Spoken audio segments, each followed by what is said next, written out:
Here's how to fix Western Union if credit card has been declined. If your credit card has been declined, you have to go ahead and see if the numbers of the card that you put on the Western Union is correct.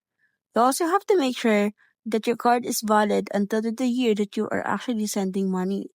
If everything is clear and still experiencing the same problem, here's how to First, contact the you can customer go care to support Google, system to report Safari, this kind of or any problem and help browser you that out. you have and search for Western Union Customer Service, and you will be redirected to their hotline or to their website where you can go ahead and have a live chat with an agent. So as you can see, you can go ahead and click on Chat with Us. And once you click on the Chat with Us options, you will be able to see there the AI agent, or you can ask them for a live agent to assist you.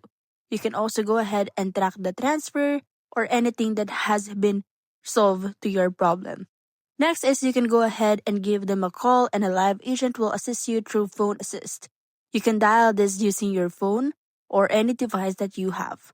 Next is you have to make sure that you have turned on your Wi-Fi connection to avoid experiencing this kind of problems.